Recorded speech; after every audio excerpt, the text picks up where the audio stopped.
நற்பவி நலம் பெறுவோம் வளம் பெறுவோம். இந்த காணொலியை பார்த்து கொண்டிருக்கும் அன்பு நெஞ்சங்களுக்கும் சப்ஸ்கிரைப் செய்த சொந்தங்களுக்கும் சேர்வராகினி அறக்கட்டளையின் சார்பாக பொன் பரமேஸ்வர சுவாமிகளின் ஆசீர்வாதங்கள், நன்றிகள். சாய்ராம்.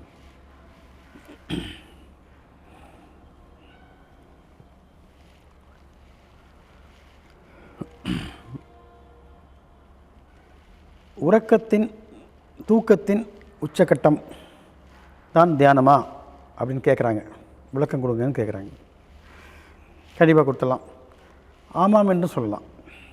ஃபார் த பிகினர்ஸ், தியானம் என்று தெரியாதவர்கள், தியானத்தை பற்றி கேட்பவர்கள், முதலில் தியானத்தை அனுபவிக்க நினைப்பவர்கள், தியானம் செய்யும்பொழுது நமக்கு கிடைக்கும் ஒரு நல்ல அனுபவமே தூக்கம், உறக்கம்.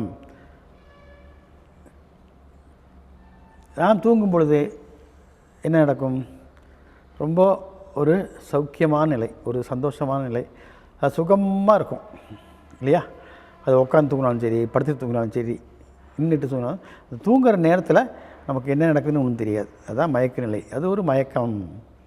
ஆல்ஃபா பீட்டா காமா அந்த ரேஸ் மனதினை சுற்றிட்டே இருக்கு இல்லையா? அது வந்து மூணுமே ஒரே நிலைக்கு ஈக்குவல் 1:1:1:1 ரேஷியோவில் ஈக்குவலாக வரும்பொழுது என்னாகும்? நம்ம மூளை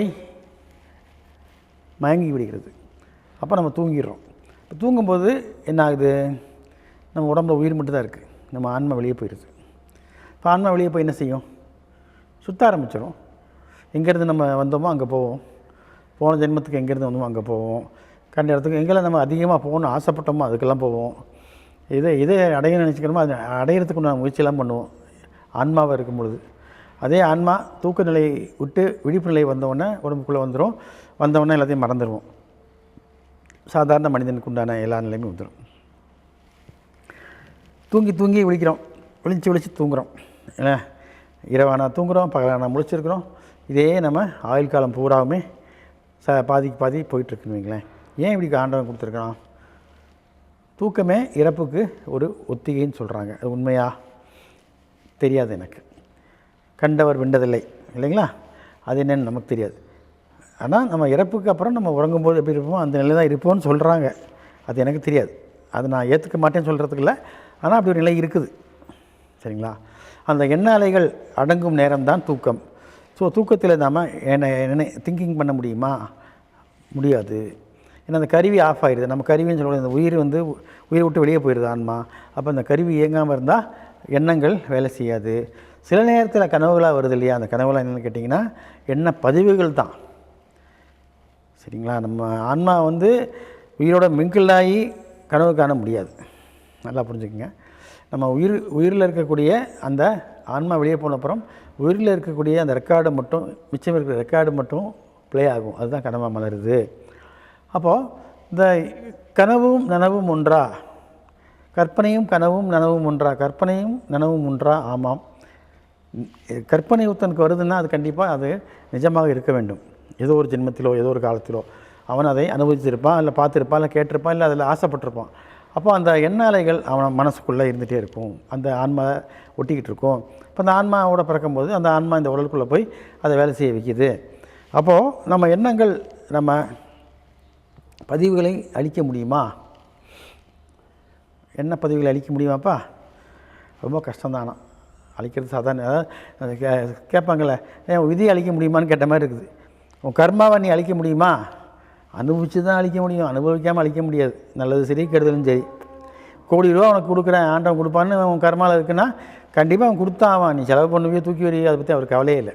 அது மாதிரி கோடி ரூபா இன்றைக்கி லாஸ் ஆகணும்னு அவனை கணக்கில் இருந்தால் கூட அது நிறுத்த முடியாது. புரியுதுங்களா? கொடுத்தவனுக்கு எடுத்துக்க தெரியும், எடுத்தவனுக்கு கொடுக்க தெரியும். நல்லா புரிஞ்சுக்குங்க. அதனால் எதை நினச்சும் கவலைப்படாமல் நம்ம என்ன பண்ணுவோம்? நம்ம வேலையை நம்ம பார்த்துட்டே போயிட்டே இருப்போம். அப்போ என்ன, பிரபஞ்ச ஆற்றல் நமக்குள்ளே வந்து நமக்கு உண்டானது எல்லாத்தையும் செஞ்சு கொடுக்கும்.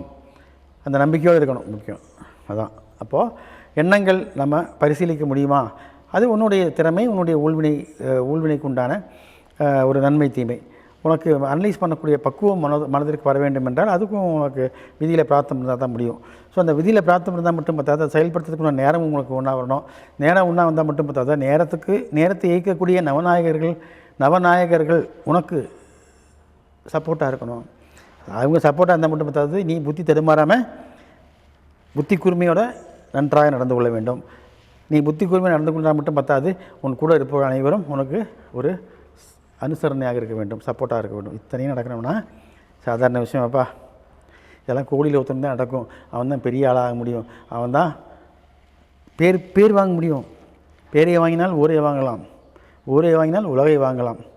எல்லாத்தையும் வாங்கிட்டு என்ன பண்ணுறது? கடைசியில் மரணம் என்ற ஒரு படுக்கையில் தான் போய் படுக்க வேணும்.